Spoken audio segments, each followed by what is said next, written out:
Imagine walking into a job interview with a 4.0 GPA, a master's in forensic accounting, and a heart full of hope, only to have the hiring manager look at you with pure disgust and say, "We don't hire criminals here." I'm Kaylee. I'm 27 years old, and for the last 3 years, I have been the most hated person in my hometown. Not because of anything I actually did, but because my own biological parents spent every single day making sure I couldn't survive. They didn't just kick me out. They went on a systematic crusade to destroy my reputation. They called every firm, every local business, and every contact in our social circle to tell them one specific lie: that I was a compulsive thief who stole from her own family. They wanted me broken. They wanted me on my knees, begging for a scrap of bread so they could finally teach me a lesson about obedience. For 36 months, I didn't work in an office.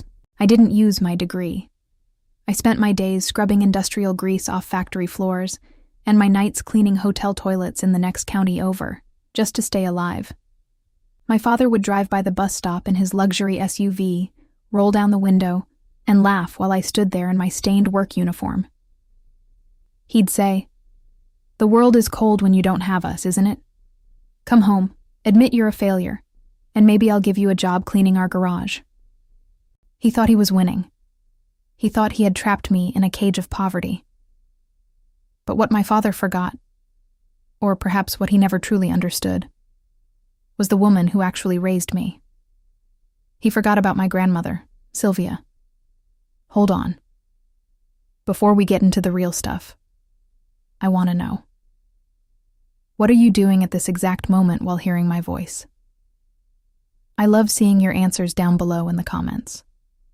I'm curious if you're at home, at work, or maybe just hiding from a situation as toxic as mine. You see, my parents were obsessed with the family legacy and the optics of wealth. To them, I was just an asset to be controlled. But Grandma Silvia saw the rot in them long before I did. She saw how they treated people like chess pieces. 15 years ago, when I was just a girl, she sat me down and gave me a small, rusted key and a sealed wax envelope. She told me, "Kaylee, one day the people who are supposed to protect you will try to take your light. When they think they have finally put it out, that is when you open this." I kept that envelope hidden in the lining of an old suitcase for over a decade. I never opened it. Not when I was sleeping on a floor, and not when I was skipped over for the 3rd promotion in a row at the cleaning agency, because my background check came back with character warnings from my father. I waited until I was at my absolute breaking point. That point came yesterday. My father didn't just stop at blacklisting me. He did something so cruel, it finally snapped the last string of my patience. He convinced the landlord of my tiny, cramped apartment to evict me, claiming I was unstable. I was standing on the curb with my 2 suitcases, watching the rain soak through the fabric, when I remembered the key. I opened the envelope right there on the sidewalk. I expected a little bit of cash, maybe a few $1,000s she had tucked away. But as I read the letter and looked at the deed inside, my blood turned to ice. My grandmother hadn't just saved me some money. She had handed me the one thing that could dismantle my father's entire world. And the most terrifying part?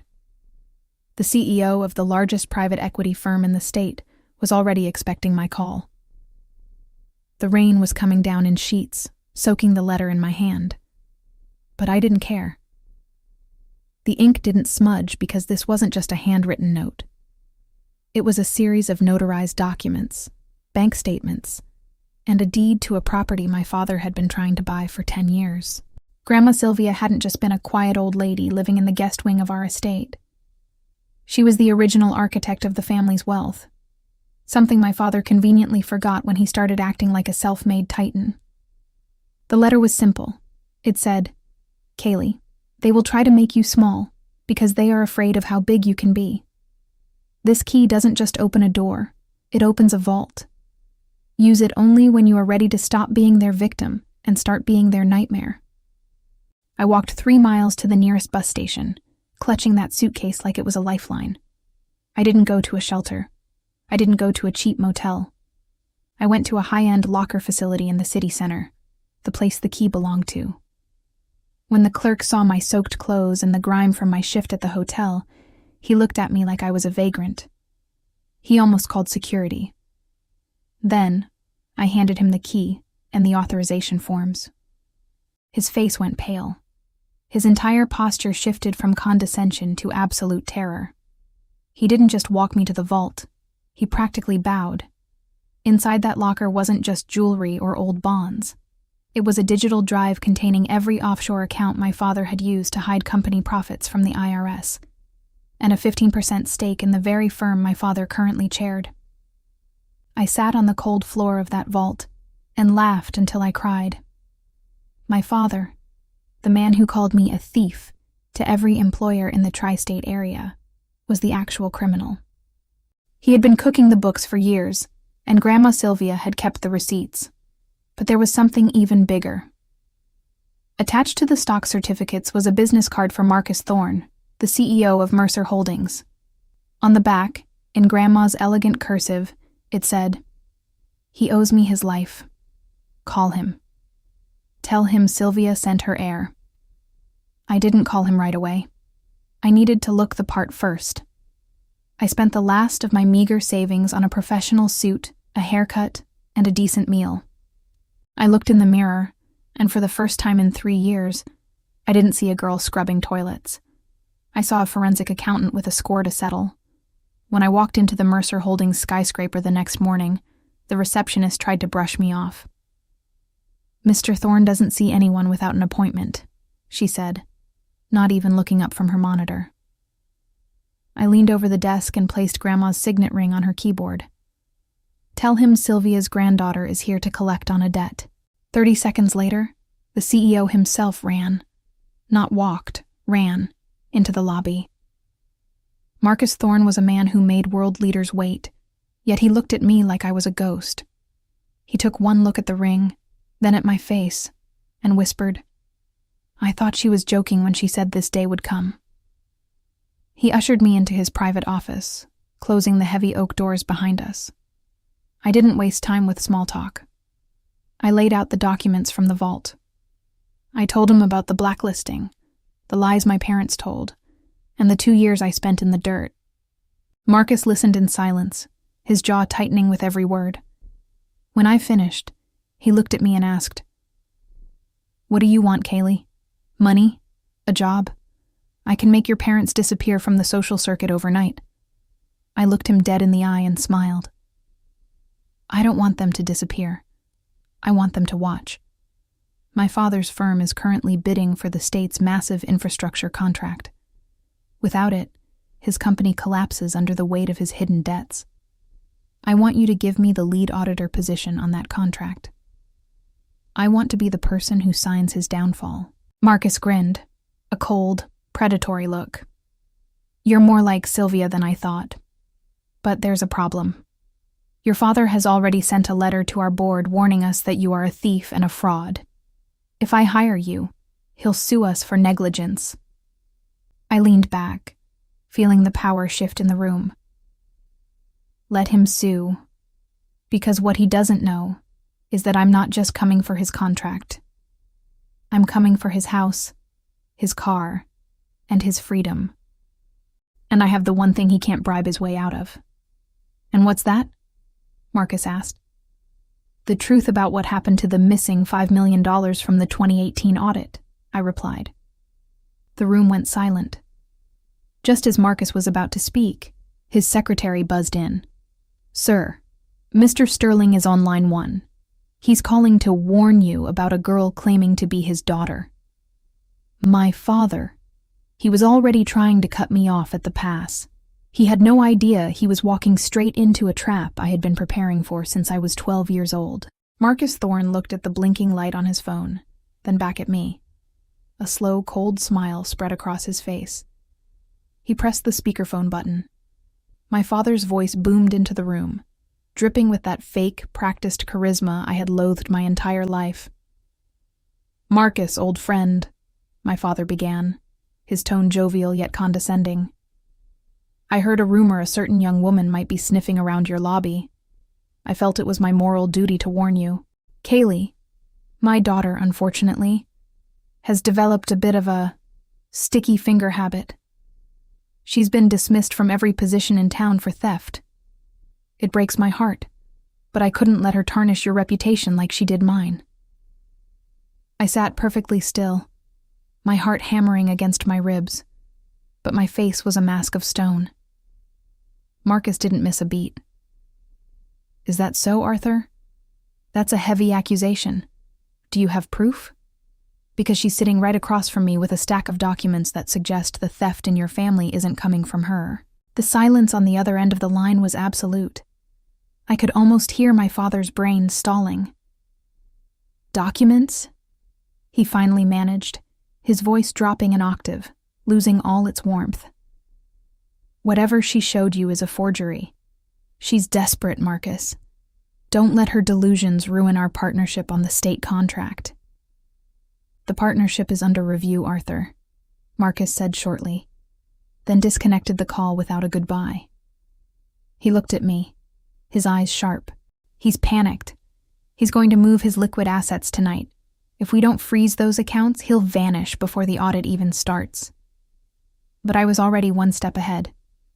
He can't move them, I said, sliding a tablet across the desk. Grandma Silvia didn't just give me the account numbers, she gave me the secondary authorization codes. 10 minutes ago, while he was talking to you, I initiated a suspicious activity lock on every offshore account linked to his name. He's currently locked out of his own fortune. The mini hook here? My father thought he was the hunter, but he had just walked into a room where the floor was made of glass, and I was holding the hammer.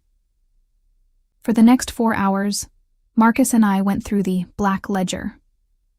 This wasn't just about my revenge. It was about the millions of dollars my father had siphoned from city projects.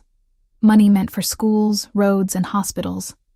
As a forensic accountant, seeing the trail of breadcrumbs was like reading a map to his prison cell.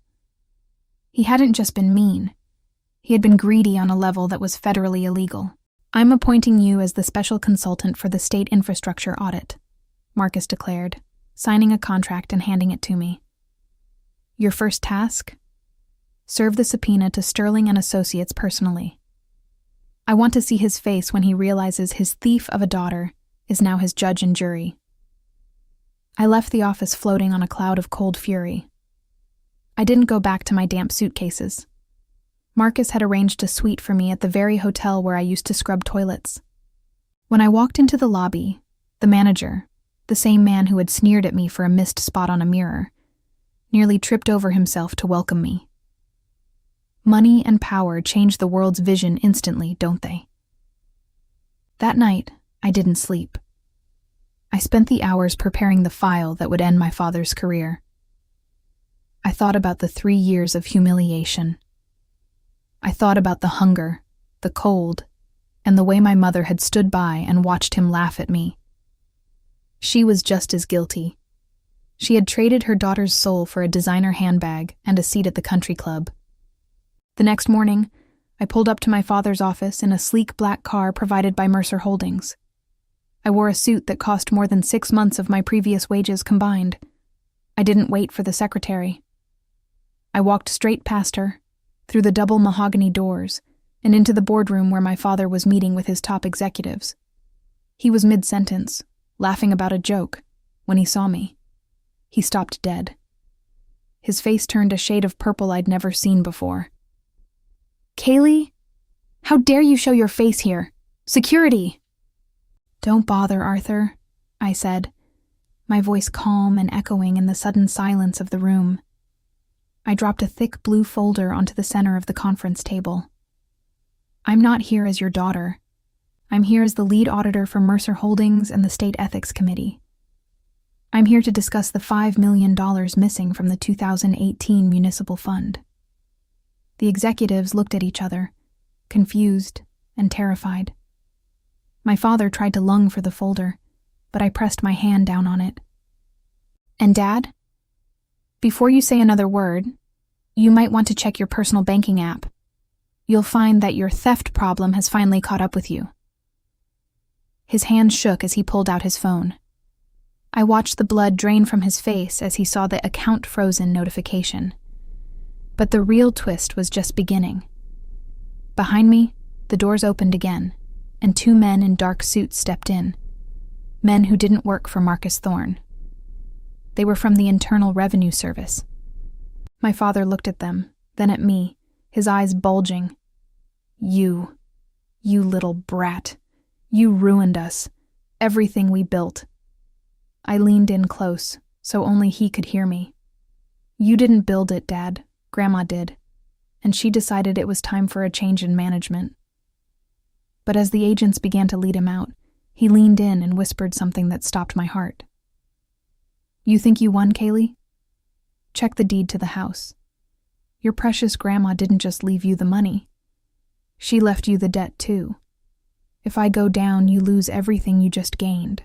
The room felt like it was spinning. My father's smug, jagged grin was the last thing I expected to see as the agents led him toward the door. He'd always been a gambler, but I didn't think he'd gamble with my grandmother's legacy. What do you mean, the debt? I demanded, my voice cracking for the first time. But he just laughed, a hollow, dry sound that echoed off the mahogany walls, before the heavy doors swung shut behind him. I stood in the center of the boardroom, surrounded by executives who were now scurrying away like rats from a sinking ship. I looked down at the deed Grandma Silvia had left me. It was for the massive family estate, the Sterling Manor. To the world, it was a symbol of old money power. To me, it was the place where I'd been told I was worthless for 27 years. I tore through the secondary documents in the folder Marcus Thorne had helped me organize. There, buried in the fine print of a high-interest private loan, was the truth. My father hadn't just siphoned money. He had used the manor, Grandma's house, as collateral for a massive, predatory loan to cover his tracks during a failed overseas investment 3 years ago. If the company went under, or if he was arrested for fraud, the loan defaulted immediately. The house, the land, and every cent Grandma had left me would be swallowed by a holding company I didn't recognize. Viper Equities. I felt a cold sweat break out on my neck. He had set a dead man's switch. If I took him down, I took myself down with him. I'd be right back where I started, homeless, penniless, and now, with a massive legal target on my back. But then, I saw it. A small sticky note on the back of the loan document, written in a handwriting that wasn't Grandma's. It was Marcus Thorne's. It said, "Look at the registration of Viper Equities, page 42. I flipped through the stack of papers with shaking fingers. My heart stopped. The registered owner of Viper Equities wasn't a bank. It wasn't a predator. It was a blind trust established in 1998. The beneficiary? A S. Sterling. I thought S stood for Silvia. But as I looked at the date the trust was updated, I realized the S didn't stand for Silvia at all. It stood for Sloane, my middle name. Grandma Silvia hadn't just prepared for my father's cruelty. She had anticipated his desperation. She had bought his debt before he even knew he was in trouble. I wasn't the victim of the loan. I was the lender. A surge of adrenaline hit me so hard I had to grip the table to stay upright. My father thought he was pulling me into the abyss with him, but he had actually just handed me the keys to his front door. I didn't waste another second. I called the sheriff's department and the moving crew I'd put on standby. I had a very specific eviction to handle.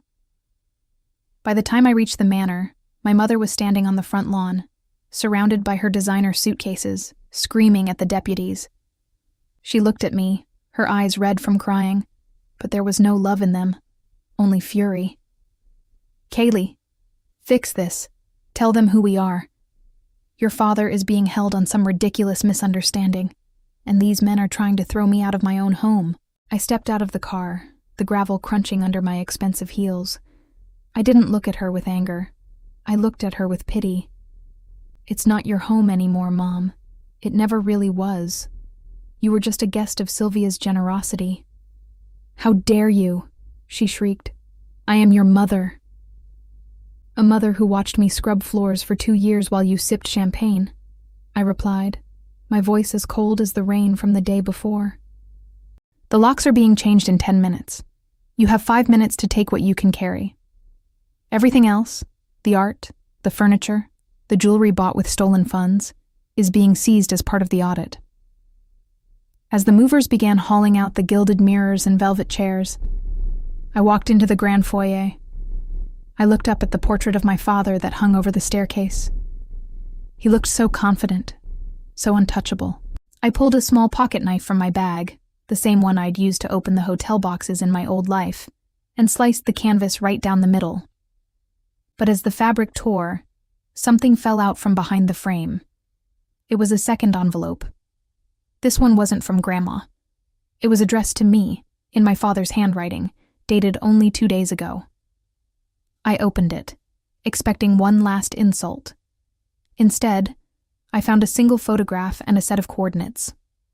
The photo was of me as a baby, being held by a woman I didn't recognize, and it wasn't my mother. The note simply said, "She's still alive, Kaylee, and she's the reason Silvia hated me." I stood in the hollowed-out silence of the foyer, the torn portrait of the man I called father, dangling like a shredded flag. The woman in the photo, the one holding me with such fierce, desperate love, looked nothing like the cold, social-climbing mother currently screaming at deputies on the lawn. She had my eyes. She had Grandma Silvia's chin. I looked at the coordinates. They led to a small coastal town 300 miles away. My father hadn't just stolen money. He had stolen my history. He had used the lie of my thieving nature to keep me isolated, making sure I never looked deep enough into the family closet to find the person he had discarded decades ago. But I wasn't that scared girl anymore. I was the woman who had just dismantled a multi-million-dollar empire in a single afternoon. I walked out of the manor for the last time as a guest, and the first time as the owner. I didn't even look at my mother as she was escorted to a waiting taxi, her designer lifestyle evaporating into the humid afternoon air. I handed the keys to the foreman. "Liquidate everything," I told him. "Every chair, every painting, every gilded spoon. Donate the proceeds to the city's public housing fund. This house was built on stolen dreams. Let it build some real homes now." I got into my car and drove. I drove past the hotels where I'd scrubbed floors, past the offices that had slammed their doors in my face, and toward the coordinates on that map. When I arrived, I found a modest cottage overlooking the ocean. An older woman was tending to a garden of white roses, Grandma Silvia's favorite. When she turned around and saw me standing there, she didn't ask who I was. She didn't scream. She simply dropped her shears, her eyes filling with tears that had been 27 years in the making. "Kaylee," she whispered, "Silvia told me you'd find your way when the storm was over. My father thought he had broken me by making me a pariah. He thought that by blacklisting me from every job in town, I would eventually crawl back and serve him forever. He never realized that by forcing me to survive on nothing, he made me strong enough to take everything. Today, my father is serving a 15-year sentence for corporate fraud and embezzlement. My mother is living in a studio apartment, learning for the first time what it's like to work a shift at a retail counter. And me? I'm the lead forensic auditor at Mercer Holdings, ensuring that men like my father never get the chance to ruin another life. Revenge isn't always about a loud explosion. Sometimes, it's the quiet satisfaction of sitting on a porch with the mother you were told was dead, watching the sunset over a life you built with your own 2 hands. Grandma Silvia knew that the truth is a slow-burning fuse. She just had to wait for me to be the one to light it. I hope this story reminded you that no matter how hard someone tries to dim your light, they can't take what's already yours. If you enjoyed Kaylee's journey from the shadows to the CEO's office, make sure to hit that like button and share this video with someone who needs a reminder of their own power. Don't forget to subscribe to Silent Revenge Lab for more stories of justice served cold. We post every week, and you won't want to miss the next reveal. Thanks for watching, and remember, the best revenge is living a life they said you'd never have.